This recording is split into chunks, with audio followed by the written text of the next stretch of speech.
السلام علیکم ورحمۃ اللہ وبرکاتہ۔ کیسے ہیں سب ایمان کے ساتھی؟ میری دعا ہے آپ جہاں پہ بھی رہیں ایمان کی بہترین حالتوں میں رہیں۔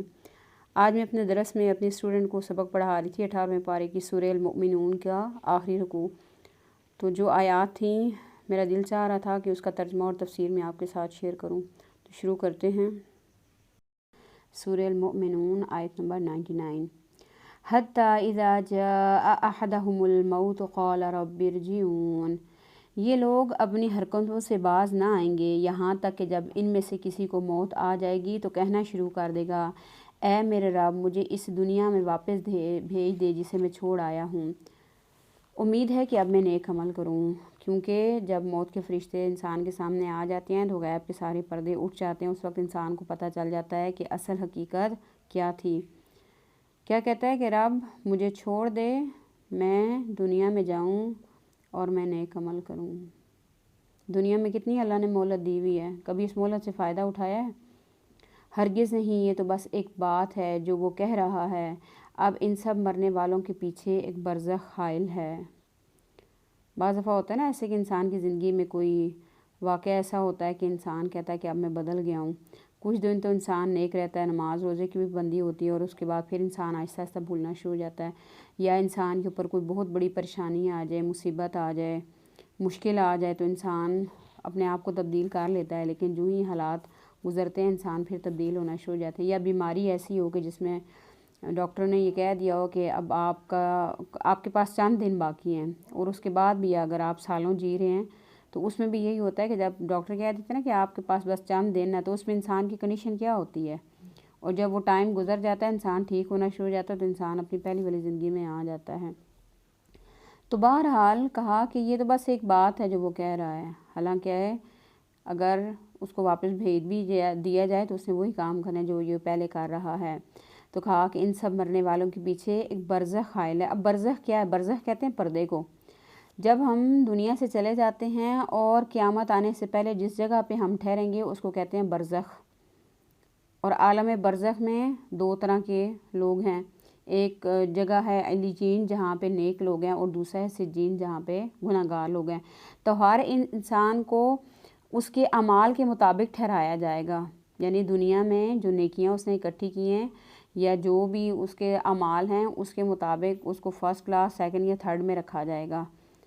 دنیا میں بھی ایسے ہوتا ہے نا کہ جب ہمارے پاس پیسے زیادہ ہوتے ہیں تو ہم بائی ایئر کسی جگہ چلے جاتے ہیں، تھوڑے سے کام ہو تو انسان اپنی گاڑی پہ چلا جاتا ہے، اس سے بھی کام ہو تو انسان کسی اچھی گاڑی پہ چلا جاتا ہے رینٹ کی، یا اس سے بھی کام ہو تو انسان لوکل پہ چلا جاتا ہے۔ تو آپ دیکھ لیں اگر جو فرسٹ کلاس میں جائیں گے ان کی حالت کیا ہوگی، اور جو لوکل پہ دھکے کھا کے جائیں گے ان کی حالت کیا ہوگی۔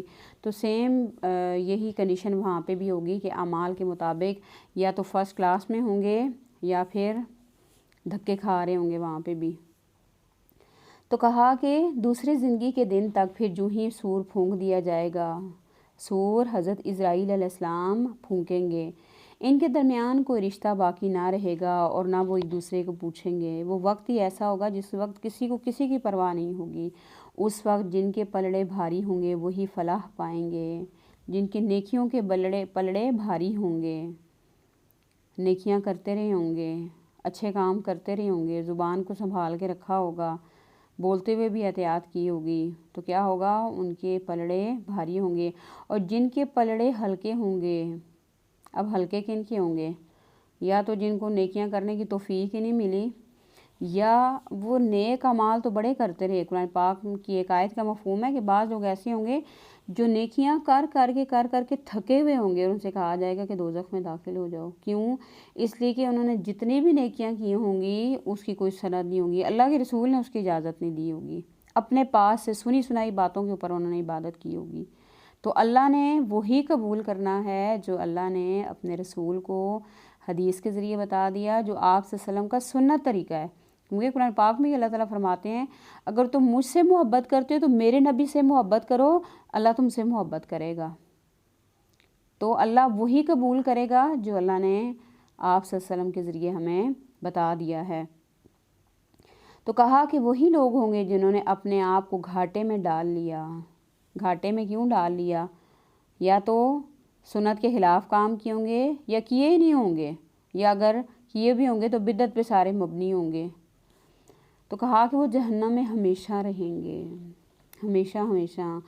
تو دعا مانگنی چاہیے، اللہم انی اعوذ بک من عذاب جہنم، اللہم انی اعوذ بک من عذاب جہنم۔ آگ ان کی چہروں کی کھال کو چاٹ جائے گی۔ اللہم اجرنی من النار، اللہم اجرنی من النار۔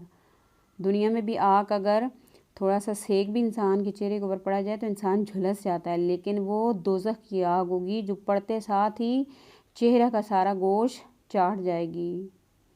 ایک حدیث کا مفہوم ہے کہ فرشتے 1000 سال تک آگ کو جلاتے رہے تو وہ سفید ہوگی، پھر 1000 سال تک اس کو بھڑکاتے رہے تو وہ سرخ ہوگی، اور پھر 1000 سال تک بھڑکاتے رہے تو وہ سیاہ ہوگی۔ اب دوزخ بالکل سیاہ ہے۔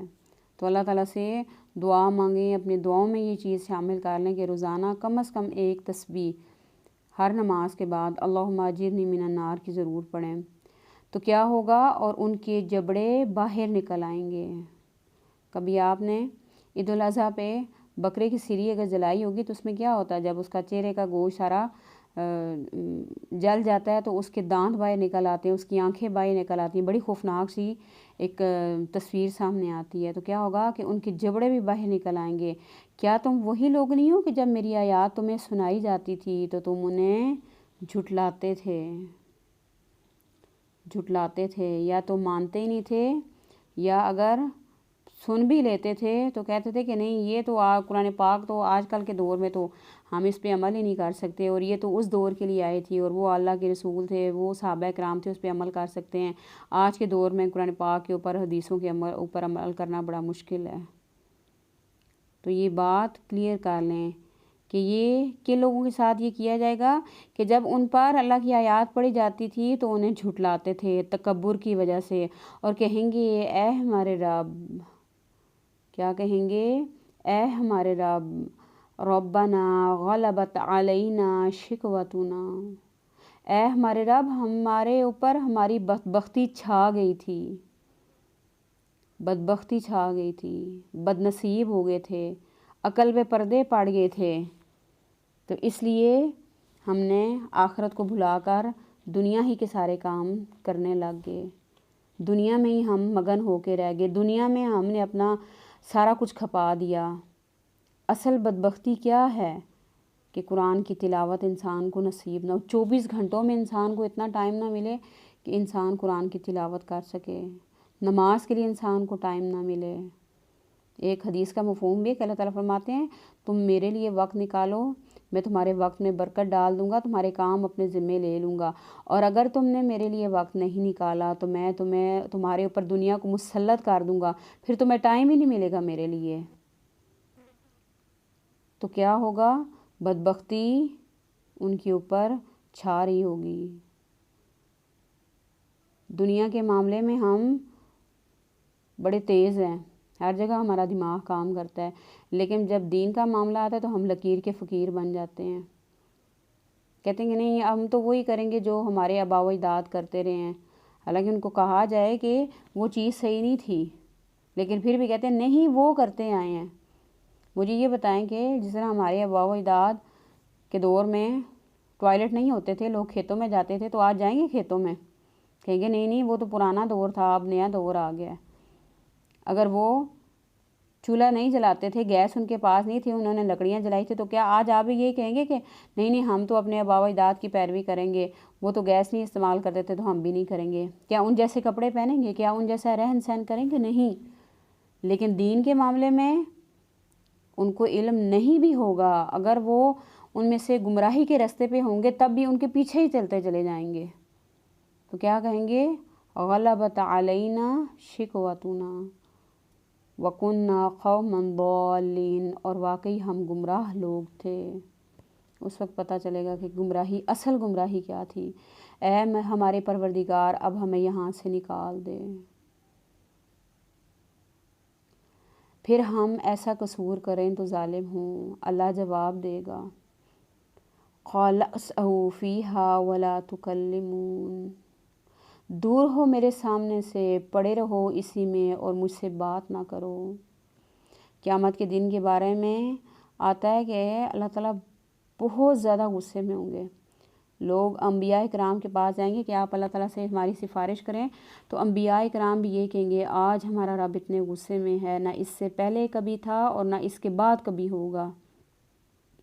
اور اللہ کے غصے کی یہ حالت ہوگی. حضرت عیسیٰ سے جب اللہ تعالیٰ سوال کریں گے کیا آپ نے کہا تھا مجھے اور میری والدہ کو الہ بنا لو، تو حضرت عیسیٰ کے بارے میں آتا ہے کہ ان کی مسام جو ہیں، جس سے انسان کا پسینہ نکلتا ہے، اس سے ان خون نکلنا شروع ہو جائے گا. اتنا ان پہ خوف طاری ہوگا. یہ آپ نے بھی کبھی کر کے دیکھا ہوگا، کسی محفل میں آپ کو کسی کے سامنے بات کرنی پڑ جائے تو کیا ہوتا ہے، دل دھڑکنا شروع ہو جاتا ہے، انسان کی آواز کانپنا شروع ہو جاتی ہے. وہ تو حشر کا میدان ہے. تو اللہ تعالیٰ کیا فرمائیں گے، غصے کا اظہار کریں گے. کہتے ہیں کتے کے دھتکارنے کو، جیسے ہم اسے نفرت سے دھتکارتے ہیں کہ دور ہو ہمارے سامنے سے، تو اللہ تعالیٰ بھی کہیں گے دور ہو میرے سامنے سے، پڑے رہو اسی میں اور مجھ سے بات تک نہ کرو. تم وہی لوگ ہو نا کہ میرے کچھ بندے جب کہتے تھے اے ہمارے پروردگار ہم ایمان لائے، ہمیں معاف کر دے، ہم پر رحم کر، تو سب رحیموں سے اچھا رحم کرنے والا ہے، تو تم نے ان کا مذاق بنا لیا. مذاق بنا لیا دین والوں کا. جو لوگ دین والوں کا مذاق بناتے ہیں انہیں ڈرنا چاہیے کہ انہیں کس قسم کے عذاب سے سامنا کرنا پڑے گا. دین والوں کو کہنا کہ بے وقوف لوگ ہیں، اپنا سارا کچھ ہی اللہ کے راہ میں دے بیٹھتے ہیں، بے وقوف لوگ ہیں، فارغ لوگ ہیں، بس ان کا تو اور کام ہی کوئی نہیں ہے، ہر وقت اللہ رسول کی بات کرتے رہتے ہیں، ہر وقت بس یہ تو ان کو تو سجدوں سے فرصت نہیں ملتی. اور ایسے دیکھ لیں کتنا مذاق اڑایا جاتا ہے. کوئی اگر سلام کرنے لگ جائے تو اس کا نام ہی رکھ دیں گے، اور اگر کوئی نماز پڑھنے لگ جائے تو خود میں نے کتنی دفعہ سنا ہے خواتین مذاق کاری ہوتی ہیں تو یہ تو ہر وقت زمین پہ ہی پڑی رہتی ہے. تو بہرحال یہاں تک کہ ان کی ضد نے تمہیں یہ بھی بھلا دیا کہ میں بھی کوئی ہوں، حتی انسوکم ذکری، کہ تم دین والوں کی مخالفت میں انہیں زج کرنے کے لیے ایسے ان کے پیچھے پڑ گئے کہ تم یہ بھی بھول گئے کہ میں بھی کوئی ہوں، کہ یہ کس کا تم مذاق اڑا رہے ہو، کس کی سنتوں پہ عمل کرنے وجہ سے، کس کی کتاب کو ماننے والوں کا تم انکار کر رہے ہو، اور کن پر تم مذاق کر رہے ہو، اور تم ان پر ہنستے رہے. آج ان کے صبر کا میں یہ پھل دوں گا کہ وہی کامیاب لوگ ہیں. اصل کامیابی آخرت کی کامیابی ہے. قرآن پاک میں اللہ تعالیٰ فرماتے ہیں جو کوئی آگ سے بچ کر جنت میں چلا گیا وہی اصل کامیاب ہے. ہم دنیا میں اصل کامیاب کس کو کہتے ہیں، کہ جس کو بڑی اچھی کوئی جاب مل جائے اس کی پسند کی، کسی نے گھر بنا لیا ہو، کسی نے جو ڈگری وہ حاصل کرنا چاہتا ہو اس نے وہ ڈگری حاصل کر رہی، کوئی پسند کی شادی کرنا چاہ رہا ہو اس کو اپنی پسند کا جو ہے وہ شخص مل جائے، تو ہم سمجھتے ہیں کامیاب. یہ کامیابی نہیں ہے. اصل کامیابی آخرت کی کامیابی ہے. دنیا میں یہ ساری چیزیں مل بھی جائیں گی تو کیا ہوگا، سارا کچھ یہیں پہ چھوڑ کے ہم چلے جائیں گے. پھر اللہ ان سے پوچھے گا بتاؤ زمین میں تم کتنے سال رہے ہو. وہ کہیں گے دن یا دن کا بھی کچھ حصہ ہم وہاں پہ ٹھہرے رہے. شمار کرنے والوں سے پوچھ لیجئے، شمار کرنے والوں سے پوچھ لیجئے جو حساب کتاب میں بڑے تیز ہیں. آخرت کا ایک دن اور دنیا کا 50,000 سال. میں ان لوگوں سے ضرور یہ ریکویسٹ کروں گی جن کا میتھ میں، جو لوگ میتھ میں بہت اچھے ہیں، ذرا حساب لگائیں نا اس حساب سے ہم کتنی دیر کے لیے دنیا میں آئے ہیں، کہ دنیا کا 50,000 سال اور آخرت کا ایک دن. ہماری ایک ساتھ فرینڈ تھی تو انہوں نے کچھ جب اس کا حساب کتاب کیا تو انہوں نے کہا کہ اس لحاظ سے اگر دیکھا جائے تو ہم دنیا میں اگر کسی کی عمر 100 سال بھی ہے تو وہ 1.5 منٹ کے لیے آیا ہے، اور اگر 80 سال کسی کی عمر ہے تو وہ 1 منٹ کے لیے آیا ہے، یا اس سے اگر جیسے 40-50 سال ہے تو اس کا مطلب آدھے منٹ کے لیے دنیا میں آئے ہیں. اس آدھے منٹ کی دنیا کو ہم نے سب کچھ سمجھ لیا ہے کہ کھانا بھی یہی ہے، پینا بھی یہی ہے، رہنا بھی یہی ہے، کمانا بھی یہی ہے. اور پنجابی کی ایک کہاوت بھی ہے اے جا مٹھا تے او کہن ڈٹھا، یعنی جو کچھ ہے یہیں پہ ہے، یہیں پہ کر لو، پتہ نہیں آخرت میں ملے گا نہیں ملے گا، دنیا میں تو عیش کر لو، آخرت جب آئے گی تو دیکھا جائے گا. ہم لوگ دنیا کے معاملے میں تو ایسا نہیں کرتے. سردیاں آنے سے پہلے کپڑوں کی تیاری کر لیتے ہیں، لحاف کی، رضائیاں وغیرہ سارا کچھ تیار، ہیٹر کا انتظام کر لیتے ہیں، گیس کا جو بھی ہے انتظام کر لیتے ہیں. گرمیاں آنے سے پہلے گرمیوں کا انتظام کر لیتے ہیں، پنکھے وغیرہ صحیح کروا لیے، اے سی صحیح کروا لیا، باقی ساری تیاری کر لیتے ہیں. شادی پہ جانا تو شادی پہ جانے سے پہلے ساری تیاری کر لیتے ہیں، لیکن ایک آخرت ہے جس کو ہم بھولے ہوئے ہیں، جس کو ہم نے سب سے ہلکا سمجھا ہوا ہے، اس کے لیے ہم نے تیاری نہیں کی۔ اس کے لیے کہتے ہیں جب آئے گی موت آئے گی تو دیکھا جائے گا۔ کیا دیکھا جائے گا؟ اس وقت کرنے کے لیے پاس کچھ بھی نہیں ہوگا۔ ارشاد ہوگا تھوڑی ہی دیر ٹھہرے ہو نا، کاش تم نے یہ اس وقت جانا ہوتا، کیا تم نے یہ سمجھ رکھا کہ ہم نے تمہیں فضول پیدا کیا ہے؟ ہم بیکار دنیا میں آ گئے ہیں۔ ہمارے گھروں میں دیکھیں چھوٹی سی اگر سوئی بھی ہے تو وہ بھی بیکار نہیں آئی، اس کا بھی کوئی نہ کوئی مقصد ہے۔ تو اتنا اللہ نے بڑا انسان جس کے لیے اللہ نے کائنات کی ہر چیز جو ہے وہ اس کے لیے تابع کر دی، کیا اس کو اللہ نے بیکار پیدا کیا ہے؟ ہمارے تابع میں پھل دیکھ لیں، فروٹ دیکھ لیں، ہر چیز دیکھ لیں۔ فروٹ ہمارے پاس آئے، ہم اس کے چھلکا اتار سے کھائیں، اس کے 2 پیس کریں، 4 پیس کریں، کبھی بھی نہیں ہوگا کہ فروٹ یا سبزیاں ہمارے آگے سے اٹھ کے بھاگنا شروع کر دیں۔ وہ ان کو اللہ نے ہمارے تابع کر دیا۔ اور اللہ تعالیٰ کا شکر ادا کریں کہ اللہ تعالیٰ نے مویشی جانوروں کے پاس دودھ رکھا ہے، جو بالکل جو کچھ بھی نہیں کہتے انسانوں کو۔ اگر یہی دودھ اللہ تعالیٰ کسی شیرنی کے پاس رکھ دیتے یا کسی جنگلی جانور کے پاس رکھ دے تو کیا ہم دودھ حاصل کر سکتے؟ نہیں۔ تو جب اللہ نے ہر چیز کھانے میں دیکھ لیں، گوشت میں دیکھ لیں اللہ نے کتنی اقسام رکھی ہے، کیا سمندر کا، کیا پرندوں کا، کیا جانوروں کا گوشت اللہ نے رکھا ہوا ہے کھانے کے لیے۔ پھر سبزیاں دیکھ لیں، پھر فروٹ دیکھ لیں، پھر ڈرائی فروٹ دیکھ لیں، دنیا کی ہر چیز اللہ نے ہمارے لیے پیدا کی کہ تم ان کو استعمال کرو۔ تو کیا اللہ نے ہمیں بیکار پیدا کر دیا؟ ہمارا دنیا میں آنے کا مقصد کوئی نہیں ہے، یا صرف ہمارا دنیا میں آنے کا مقصد یہ ہے کہ کھاؤ پیو، شادی کرو، بچے ہوئے بچے پالو اور اس کے بعد بس ٹھیک ہے ان کی شادیاں کرو اور اللہ اللہ خیر صلاح؟ نہیں، یہ کام تو جانور بھی کر رہے ہیں، جانور بھی بچے پیدا کر رہے ہیں، وہ بھی پال رہے ہیں۔ ہم نے اس سطح سے اٹھ کے اور کام کرنا ہے۔ جو ہمیں ٹائم ملا ہوا ہے اس میں ہم نے دنیا میں رہ کر اپنی آخرت کی تیاری کرنی ہے۔ اسلام ربانیت کا حکم نہیں دیتا کہ آپ الگ تھلگ ہو جائیں۔ اسلام یہ کہتا ہے کہ انسانوں کے اندر رہ کے، رشتوں کے اندر رہ کے آپ یہ سارے حقوق العباد بھی ادا کریں اور اپنی آخرت کی تیاری بھی کریں۔ ہم صرف اپنے بچوں کو یہ نہ ان کا ہر وقت ہمیں ٹینشن رہے کہ انہوں نے کھانا نہیں کھایا اور انہوں نے ابھی پڑھا کوئی نہیں ہے، بلکہ ہم ان کی آخرت کی فکر بھی کریں کہ ہمارے بچے نے نماز پڑھی ہے یا نہیں پڑھی، ہماری بچیاں پردہ کر رہی ہیں یا نہیں کر رہی، ہمارا بچہ کہاں جا رہا ہے، کہاں بیٹھ رہا ہے، کیا دیکھ رہا ہے، کیا نہیں دیکھ رہا۔ تو ان چیزوں کے اوپر بھی جو ہے وہ توجہ دینی ہے۔ تو اللہ تعالیٰ کیا فرما رہے ہیں؟ کیا ہم نے تمہیں فضول ہی پیدا کیا ہے کہ ویسے ایسے ہی دنیا سے گزار کے آ جاؤ گے؟ کیا ہم دنیا میں صرف سونے کے لیے آئے ہیں؟ کیا دنیا میں ہم صرف کھانے کے لیے آئے ہیں؟ کیا دنیا میں ہم صرف آرام کرنے کے لیے آئے ہیں یا گھومنے پھرنے کے لیے آئے ہیں؟ جس اولاد کے لیے ہم کما رہے ہیں اسی اولاد کے لیے ہمارے پاس ٹائم نہیں ہوتا کہ ان کو اچھا کھانا ملے، ان کو اچھا گھر ملے، ان کو اچھی گاڑی ملے، اور انہی بچوں کے پاس پھر بیٹھ کے سکون سے وہ چیزیں انجوائے کرنے کے لیے بھی ٹائم نہیں مل رہا۔ تو بہرحال اللہ تعالیٰ کیا فرما رہے ہیں؟ کیا ہم نے تمہیں فضول ہی پیدا کیا ہے اور تمہیں ہماری طرف کبھی پلٹنا ہی نہیں؟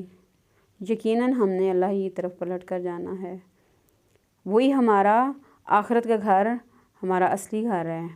تو اللہ تعالیٰ سے دعا ہے کہ اللہ تعالیٰ ہمیں اپنے آخرت کی تیاری کرنے کی توفیق عطا فرمائے اور اللہ تعالیٰ ہم سے دین کا بہترین کام بہترین حکمت کے ساتھ کروا لے۔